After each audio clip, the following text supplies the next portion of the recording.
Bien, mesdames les seigneurs, c'est votre humble serviteur, le pasteur Joshua. C'est avec plaisir que je vais aborder avec vous ces séries d'enseignements tellement profonds. Nous sommes au temps de la fin. Aujourd'hui, le 4 juin, le 3 juillet, 2026. Donc, nous sommes au temps de la fin. L'Église se prépare pour l'enlèvement. Je suis en train de préparer l'épouse pour l'enlèvement. Vous savez, ce sont des sujets tellement profonds, tellement capitaux pour l'épouse, qui est appelée à être enlevée. Alors, je suis en train d'aborder juste des grandes lignes, parce que si je dois entrer dans beaucoup de détails, on pourra rester ici 100 ans. S'il faut exploiter, développer chaque modèle que nous parlons, ça va faire des années. Mais je suis en train de donner des grandes lignes. Je sais que ces prédications, ces enseignements profonds ont traversé toute la face de la terre, chaque pays, et des hommes de Dieu, des pasteurs vont les prendre pour développer, étudier ça dans la profondeur et l'enseigner, donner aux brebis de Dieu. Ce sont des enseignements fondés sur le 7e messager, William Marion Branham, qui est le dernier des 7 messagers. Et c'est de cela que nous parlons. C'est de ça que moi je crois profondément. Donc, comme je dis, c'est la matière de l'épouse, c'est pour préparer l'épouse pour l'enlèvement, car le temps est court. Le temps est court. On ne sait pas combien de temps il nous reste sur la terre pour que l'épouse soit enlevée, pour que nous soyons enlevés. Voilà pourquoi nous devons à la hâte parler de ces choses profondes d'une manière détaillée, mais en donnant des grandes lignes, afin que nous puissions avoir l'idée, la vision complète, d'une manière irréfutable et incontestable, afin de fermer la bouche des critiques. Parce qu'il y aura toujours des gens pour contester, il y aura toujours des gens qui ne savent absolument rien. Mais aussitôt qu'il apprend quelque chose qu'il n'a jamais connu dans sa vie, qui n'est jamais monté dans son esprit ou dans sa compréhension, dans son cœur, mais va chercher à s'opposer. Il s'oppose à des choses qu'il ne connaît rien. Parce que pour dire non à quelque chose, il faut avoir quelque chose. Ouais, je ne peux pas dire non si je ne connais rien. Si je ne peux pas dire non, s'opposer, juste pour s'opposer, là tu deviens Satan, l'adversaire. Alors, que Dieu vous bénisse richement. Veuillez suivre cette série des enseignements. Nous continuons cette fois-ci avec les jardins d'Éden avant la chute. Pourquoi nous parlons du jardin d'Éden avant la chute? Parce que tout ce qui est arrivé après la chute et la rédemption, qui est le retour avant la chute, parce que nous militons, nous combattons pour retourner à la condition, à l'atmosphère spirituelle, à la condition spirituelle, à la conditionnalité spirituelle qu'on avait avant la chute. L'enlèvement, le festin des noces de l'agneau, les milléniaux et la nouvelle Jérusalem, la cité de la nouvelle Jérusalem. C'est 3 choses. Aussitôt que nous sommes injectés, nous entrons dans la première, dans l'enlèvement, nous continuons dans un cycle comme 1, 2, 3 jusqu'au 3e. Ouais, donc, et c'est le retour à l'éternité, c'est le retour dans les jardins d'Éden, c'est le retour au plan de la rédemption originale que Dieu avait avant la fondation du monde. Alors, nous allons commençons avec les premiers modules, dans lesquels nous commençons avec Adam dans les jardins d'Éden avant la chute. Et nous allons entrer profondément jusqu'à voir comment Adam s'habillait, quel était l'habillement d'Adam. Et ce sont les mêmes habits que nous allons porter dans les milléniaux. Parce que les milléniaux, c'est exactement Adam et Ève dans l'âge de l'innocence, avant la chute. Vous voyez? Les milléniaux, c'est exactement les 1 jour qu'Adam et Ève ont manqué d'accomplir dans le jardin d'Éden avant la chute. Ça veut dire les 1000 ans que Dieu va nous restituer, que Dieu va nous restaurer pendant les milléniums. Alors, nous serons comme Adam était, Christ et son épouse. Parce que dans les milléniums, nous aurons Christ et son épouse, nous aurons les 144 000, et puis nous aurons les restes des nations. Mais moi, je vais me focaliser beaucoup plus à Christ et à son épouse. Amen. Alors, nous commençons dans cette série, de cette présentation précise, structurée, irréfutable de l'état d'Adam dans les jardins d'Éden, juste avant la chute. En Genèse 1 et 3, alignant rigoureusement les écritures bibliques et la révélation prophétique apportée par William Branham. La création et son identité double, 2 temps, selon les messages de William Branham. La création de l'homme s'est faite en 2 étapes distinctes. D'abord une création spirituelle, Genèse 1, puis une incarnation physique, Genèse 2. Les premiers temps, l'homme esprit théophanie. Verset. Dieu créa l'homme à son image. Il est créé à l'image de Dieu. Créa l'homme et la femme, Genèse 1, 27. Explication 26, 27. Dieu est un esprit, Jean 4, 24. Les premiers hommes créés à son image étaient un homme esprit, une théophanie.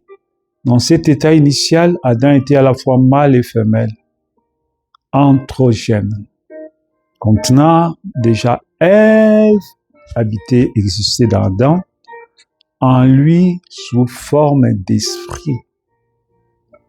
Le second temps, l'homme de poussière, l'homme soutiré de la poussière de la terre. Genèse 2, 7. L'Éternel Dieu forma de la poussière de la terre, il souffla dans ses narines. L'Éternel Dieu forma l'homme de la poussière de la terre, et il souffla dans ses narines un souffle de vie, et l'homme devint un être vivant. Frère Branham dit, citation de Frère Branham, Dieu a créé l'homme à son propre image, car Dieu est esprit. Alors le premier homme qu'il a créé était un homme esprit, parce que Dieu est esprit, et il était à la ressemblance de Dieu, il était à l'image de Dieu, puis il créa l'homme à partir de la poussière. L'homme était double, la demeure future de l'épouse céleste et de l'épouse terrestre, 1964. La gloire, autorité et la vie dans les jardins d'Éden. Avant la chute, Adam ne connaissait ni la maladie, ni la vieillesse, ni la mort. Il possédait une autorité absolue et gouvernait la terre comme le représentant du règne de Dieu. Le mandat de domination. Genèse 1, 28. Dieu les bénit et Dieu leur dit, soyez féconds, multipliez et remplissez la terre, et l'assujettissez, et dominez sur les poissons de la mer, sur les oiseaux du ciel, et sur tout animal qui se meut sur la terre. Dieu amateur, son statut. Le statut d'Adam dans le jardin d'Éden, il était comme Dieu amateur. On m'explique que Adam possédait la plénitude de la parole parlée. S'il disait à une montagne de se déplacer ou au vent de se calmer, la nature obéissait instantanément.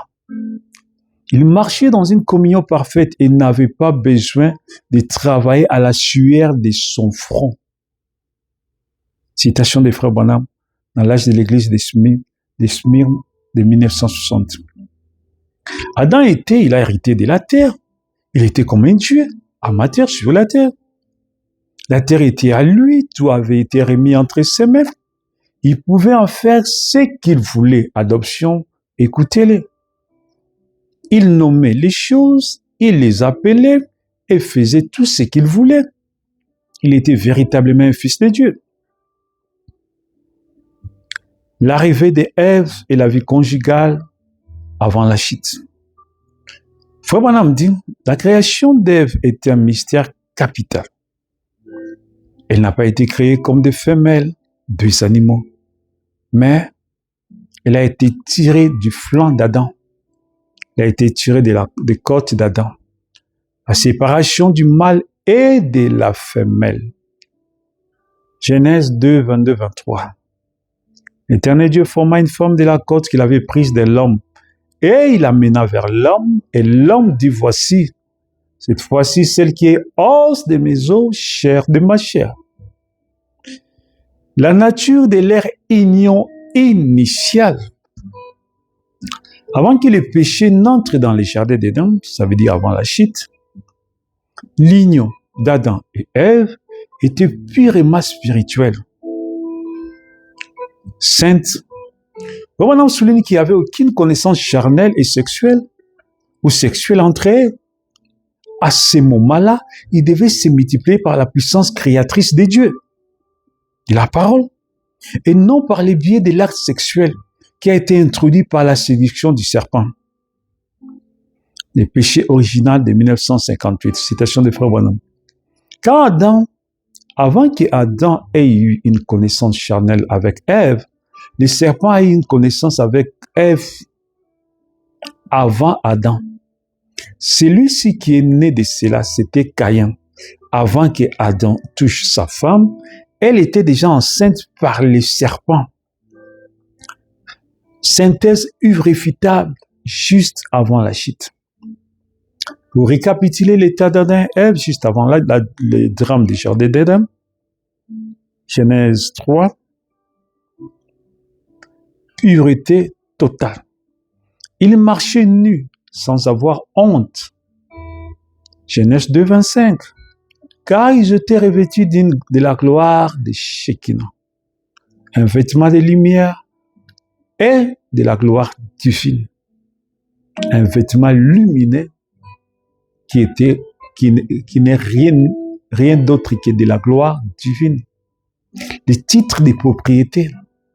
Adam détenait le titre de propriété de la terre. Il en était le roi incontestable. L'ordre divin interrompu. Si Ève n'avait pas écouté les serpents, Adam aurait fini par s'unir à Ève sous la direction directe de Dieu au moment voulu. Engendra une race de fils et filles de Dieu sans douleur ni péché. Cette harmonie parfaite s'est brisée au moment précis où Ève a quitté la protection de la parole d'Adam pour flirter avec les raisonnements intellectuels du serpent, entraînant la perte du domaine de l'Éden. Pour approfondir la manière dont la chute a impacté toute la création et comment ces domaines sont perdus, ces domaines perdus et restaurés à la fin des temps,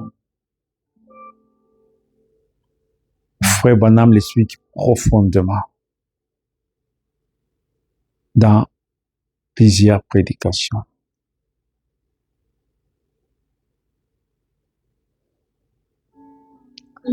Dans l'enseignement, je crois dans la prédication en anglais, The Groaning of Creation, Frère Branham explique ces choses-là profondément. J'ai cherché à traduire ça en français. Dans l'enseignement, Frère Branham, la transfiguration de Jésus-Christ sur la montagne dans Matthieu 17:2 n'est pas un simple miracle isolé. Ce n'était pas juste une démonstration que Jésus voulait faire. Tout ce que Jésus-Christ faisait, c'était aujourd'hui cette écriture est accomplie. Il matérialisait une écriture de l'Ancien Testament. Il extériorisait la pensée de Dieu qui a déjà été imprimée sous forme de l'écriture dans l'Ancien Testament. Donc, Jésus voulait expliquer comment Adam et Ève s'habillaient dans l'Ancien Testament. Parce qu'il était le second Adam. Donc, elle représente la restauration de l'état originel d'Adam, l'accomplissement total de la rédemption et la manifestation légitime du titre de propriété de la terre. Voici l'explication précise et doctrinale appuyé par des citations clés de William Marion Branham. Par rapport à Adam, le vêtement des lumières retrouvées. Frère Branham dit clairement que dans les jardins d'Éden, avant la chute, Adam et Ève ne portaient pas de vêtements de peau, ni de fêlin, ni de quoi que ce soit, mais ils étaient revêtus d'un halo de gloire divine. Ils étaient revêtus d'un habillement lumineux, de la lumière divine, de la gloire divine. Un vêtement lumineux. Lorsqu'ils ont péché, cette lumière s'est éteinte et ils se sont retrouvés nus. Dans Matthieu 17, il dit, lorsque le visage de Jésus resplendissait comme le soleil et que ses vêtements deviennent blancs comme la lumière, Frère Branham dit que Jésus manifeste à nouveau les vêtements d'Adam avant la chute. Jésus est le dernier Adam, manifestant l'état glorieux de l'homme, Dieu parfait. Quand Adam a péché, il s'est rendu compte qu'il était nu. Qu'est-ce qui s'était passé? Le vêtement de lumière, la Shekinah qui le couvrait, s'était retiré de lui. Mais sur la montagne de la transfiguration, Jésus a montré ce qu'est l'homme à nouveau enveloppé de cette lumière divine. Son visage brillait comme le soleil. C'était le retour à la condition d'Adam avant qu'il ne perde sa gloire. Une invention des États-Unis de 1962. Par rapport à la rédemption, lors de la résurrection et du changement du corps, la transfiguration est le modèle parfait. L'avant-premier. C'est le modèle avant-premier que Dieu nous a projeté pour nous regarder. Voici la chose. Voici comment Adam s'habillait dans les jardins d'Éden. Voici comment nous allons nous habiller à l'enlèvement. Voici comment nous allons nous habiller au festin des noces de l'agneau. Voici comment nous allons nous habiller au millénium.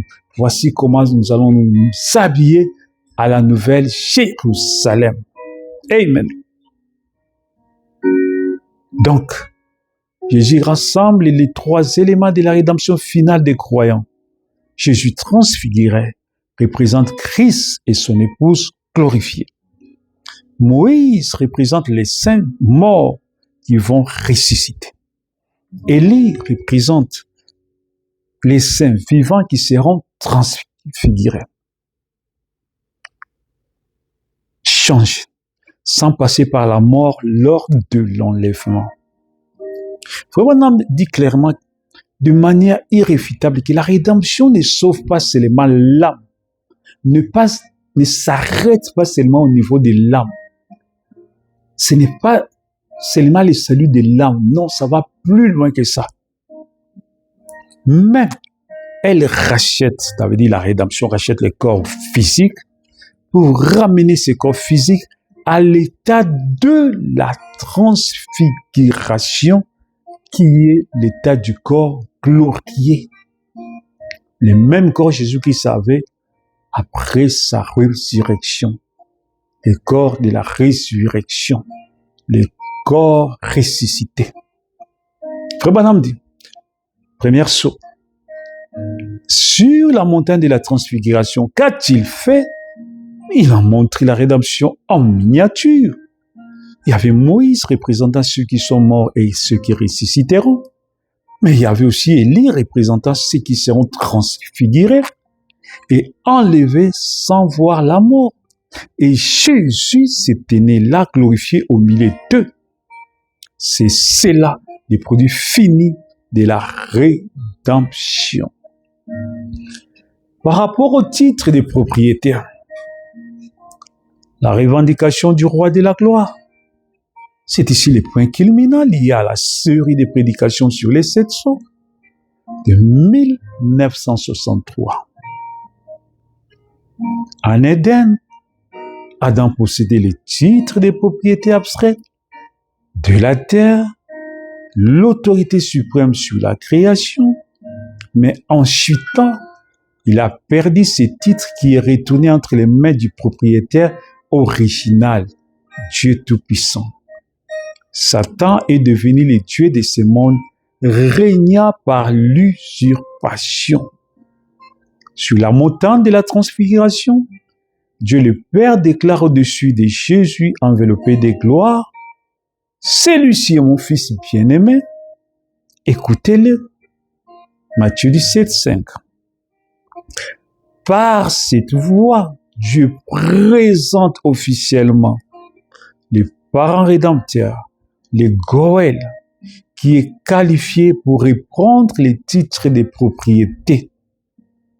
Car la transfiguration est la cérémonie légitime où les titres de propriété de la terre est transféré publiquement à Jésus-Christ, le roi de la terre.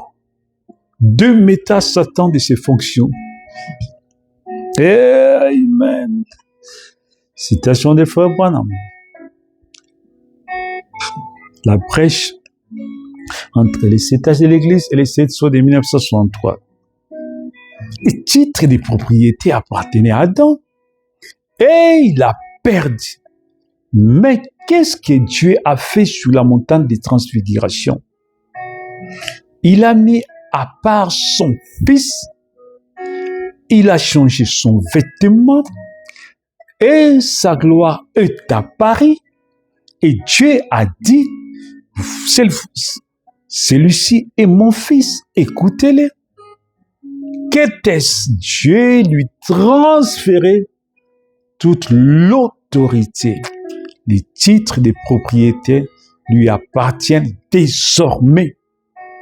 À partir d'aujourd'hui, Jésus-Christ est le roi de la terre.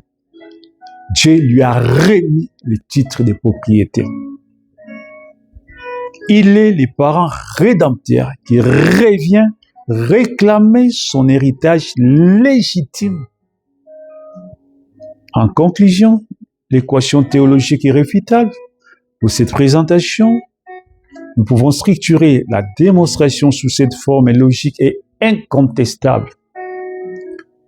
La chute dans Genèse, Adam perd son vêtement de lumière, la perte, son vêtement de gloire, son vêtement lumineux, son vêtement glorieux, et les titres de propriété de la terre qui lui donnent droit d'assujettir la terre, droit de légiférer la terre comme il veut, droit de gérer la terre comme bon lui semblerait. La démonstration, Matthieu 17, Jésus, le dernier Adam, monte sur la montagne. Il revêt à nouveau la lumière édénique et reçoit l'attestation d'autorité suprême du Père. Donc, Genèse 2, Genèse 2, 5. Non, Matthieu 17, 2, Matthieu 17, 5. La restauration, Apocalypse, c'est que les disciples ont vu en miniature sur la montagne de la transfiguration devient universel lorsque Jésus ouvre les livres des 7 sceaux dans l'Apocalypse 5. Parce qu'il récupère physiquement les titres de propriété pour glorifier et transfigurer son épouse à la fin du temps. Troisième modèle sur l'habillement édénique. L'habit que Adam et Ève avaient dans les jardins d'Éden. Nous avons commencé à parler lors de la transfiguration. Jésus a présenté aux yeux du monde. Voici l'habillement que Adam portait dans les jardins d'Éden. Et Dieu a dit, voici mon fils, bien-aimé, écoutez-le. Voici une synthèse magistrale et irréfutable, fusionnant le mystère de la transfiguration de Matthieu 17 et celui de la théophanie. Car cette présentation démontre de manière limpide. Comment Jésus sur la montagne n'a pas simplement changé d'apparence, mais il a manifesté publiquement sa propre théophanie.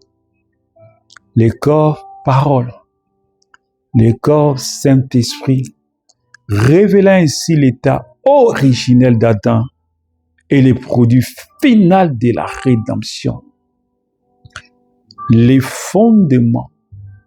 Qu'est-ce que c'est la théophanie? Pour comprendre la transfiguration, il faut d'abord définir la théophanie selon le message. Une théophanie est un corps spirituel, dit William Branham, un corps parole, à forme humaine, invisible aux yeux charnels, mais totalement réel. C'est le corps que possédait Adam dans les premiers temps de sa création, dans Genèse 1, 2, 1, 27, 1, 26. Avant d'être mis dans la poussière de la terre, dans Genèse 2, 7. Jésus, avant de naître de Marie en tant qu'homme de chair, avant sa naissance, Jésus était cette théophanie, les logos, les commencements de la création de Dieu. La Bible, verset clé, commencement était la parole, et la parole était avec Dieu, et la parole était Dieu. Et la parole s'est faite chair. Elle a habité parmi nous. Jean 1, 1, Jean 1, 14. La transfiguration, les rideaux de la chair s'est déchiré. Les rideaux de la chair s'est dévoilé. Les rideaux de la chair s'est retiré. Et il fut transfiguré devant eux. Son visage resplendit comme le soleil et ses vêtements devinrent blancs comme la lumière. Le Branham explique que le mot transfiguré signifie qu'un changement de dimension s'est opéré. Pendant quelques instants, Jésus a mis de côté son voile de chair humaine pour laisser briller la théophanie, l'homme parole, l'homme esprit qui habitait en lui. Et les disciples n'ont pas vu une lumière extérieure éclairée, Jésus, mais ils ont vu la lumière intérieure de sa propre théophanie traverser sa chair et ses vêtements et s'illuminer, se déployer comme une lumière lumineuse. Citation des frères Branham qui est semée chez 1965, qui était sur la montagne de la transfiguration. Il s'est manifesté là devant eux. Il a changé sa forme. Il s'est transformé. Il s'est transfiguré. De cette forme d'un homme de chair, il s'est manifesté dans la gloire de sa théophanie. Son visage brillait comme le soleil. Son vêtement était blanc comme la lumière. C'était la parole manifestée dans son corps, théophanie, juste devant eux. Les liens indissociables entre la transfiguration, la théophanie et Adam. Car cette fusion entre Matthieu 17 et la théophanie apporte une conclusion indiscutable et irréfutable sur trois aspects fondamentaux. 1. Le vêtement d'Adam avant la chute. 2. En Éden, Adam n'était pas nu au sens de la misère humaine. Il était enveloppé par la gloire de la Shekinah, la lumière de sa théophanie. Quand il a péché, ce corps théophanie s'est retiré. C'est alors que il était nu dans sa chair. C'est là la laissé nu dans sa chair. Sur la montagne, je suis le dernier Adam, montre exactement ce qu'Adam a perdu. Il ramène l'homme à la condition édénique où la théophanie enveloppait les corps physiques, les corps de chair, les titres, les propriétés trois absolues. En montrant sa théophanie, je prouve qu'il est le détenteur légitime des titres des propriétés de la terre, car il est celui qui a créé la terre sous cette même forme de théophanie au commencement. C'est pourquoi immédiatement après la transfiguration, la voix du Père scelle son autorité légale absolue sur la création. Celui-ci est mon fils bien-aimé, écoutez-le. Matthieu 17, 5. Frère Branham dit, dans la brèche de 1963, sur la montagne, Dieu a glorifié son fils. Il s'est transformé, il s'est transfiguré devant eux et ses vêtements sont devenus blancs comme la lumière. Qu'était-ce? C'était Dieu montrant au monde les parents rédempteurs qui venaient réclamer son héritage, les titres de propriété de la terre que les premiers Adam avaient perdus, étaient là manifestés dans les derniers Adam, revêtis de sa puissance de théophanie. La rédemption finale de l'épouse. Pourquoi Moïse et Élie étaient là? Matthieu 17, 3. Moïse les ressuscités, Élie les vivants transfigurés sans voir la mort, parlaient avec Jésus. Ils pouvaient lui parler parce qu'ils étaient eux-mêmes dans leur corps théophanique. Frère Branham démontre que la transfiguration est la preuve indiscutable que lorsque l'épouse de Christ passera par l'enlèvement, son corps de chair vont instantanément fusionner avec théophanie.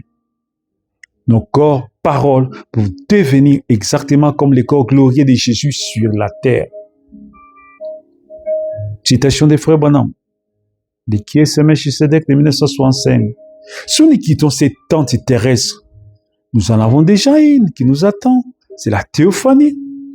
Est-ce un jour, ce corps de chair sera transfiguré à la ressemblance de son corps glorieux?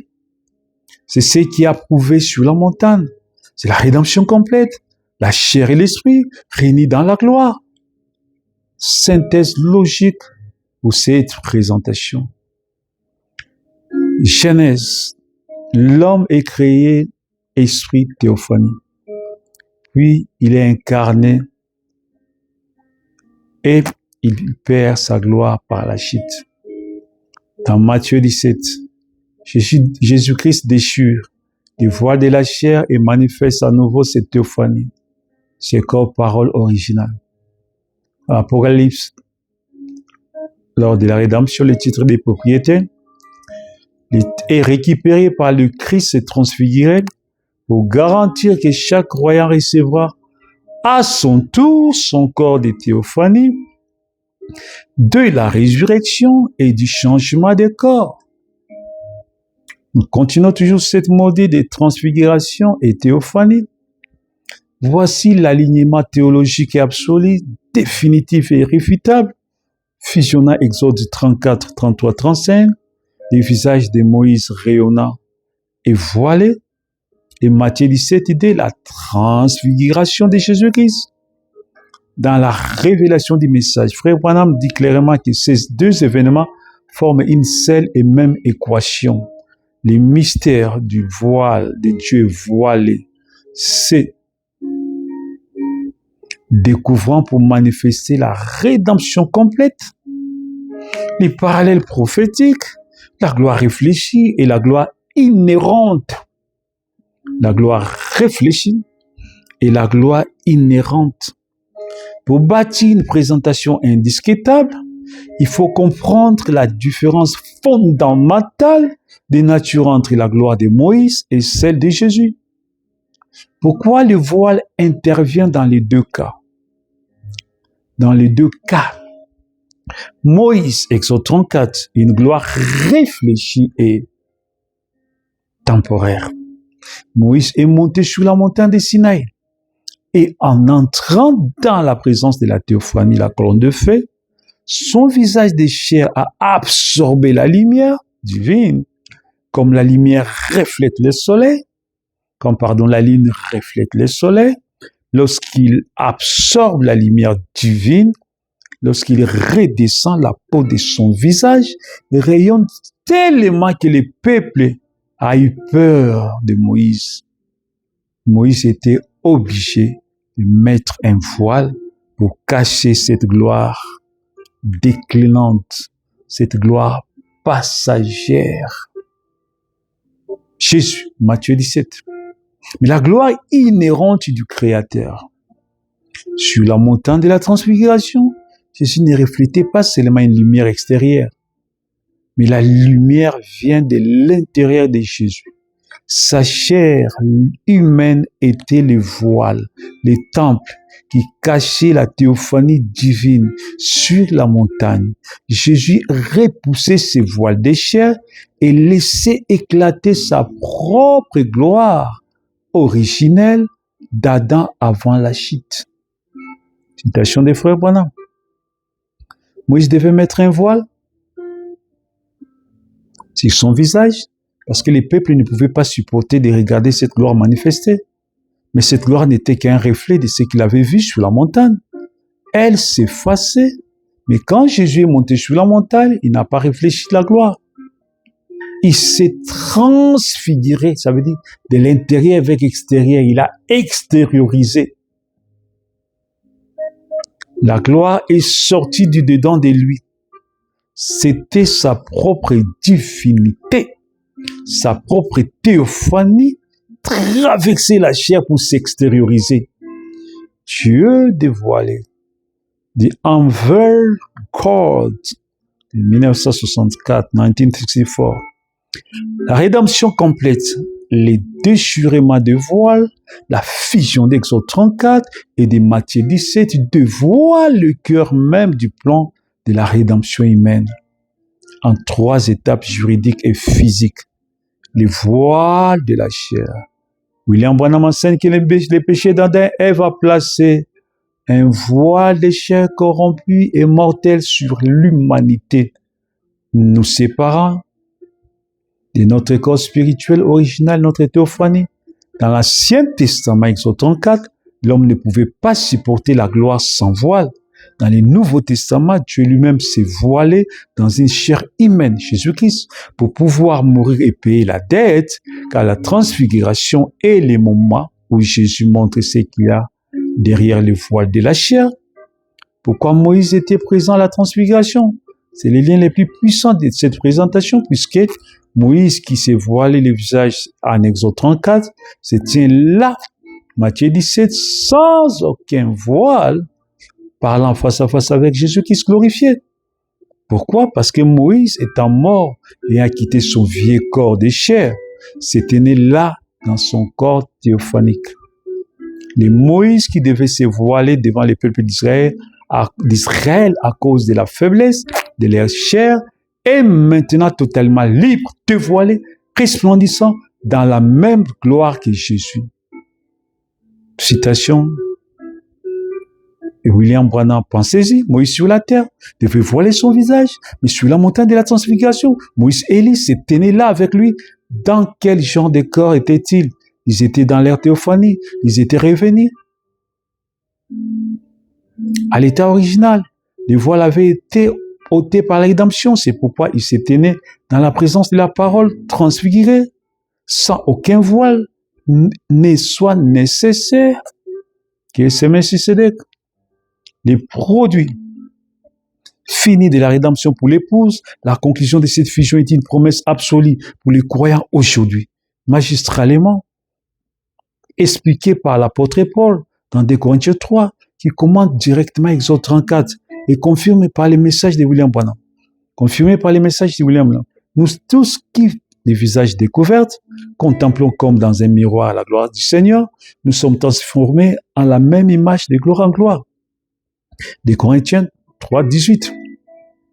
Frère Branham démontre que la rédemption complète signifie que ce qui est arrivé à Jésus sur la montagne de la transfiguration va arriver à l'épouse lors de l'enlèvement. Amen.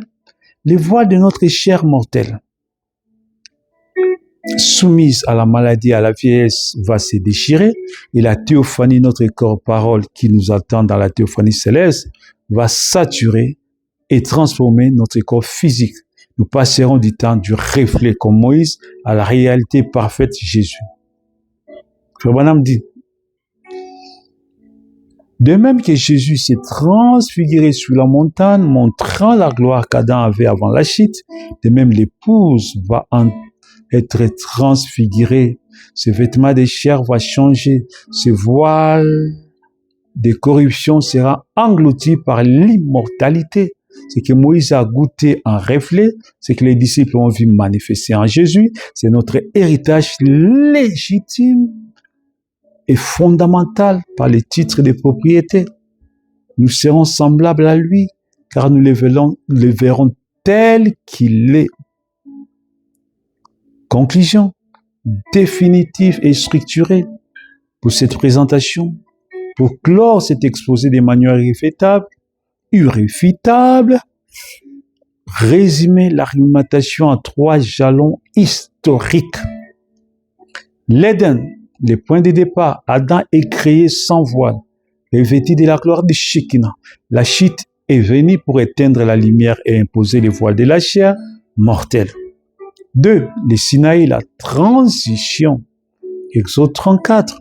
La loi et les prophètes, Moïse manifestant un reflet de la gloire. La chair de l'homme est trop faible, la gloire doit être voilée. La montagne de la transfiguration, Matthieu 17. La révélation. Le Rédempteur déchire les voiles de sa chair. Moïse réapparaît cette fois, dévoilé dans sa théophanie. C'est la preuve juridique et visuelle que la rédemption ramène l'homme à sa condition édénique parfaite.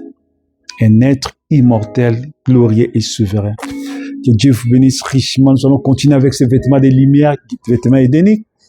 Faites continuer suivre le module 2. Que Dieu vous bénisse richement. Amen. Sois béni, soyez béni. Amen.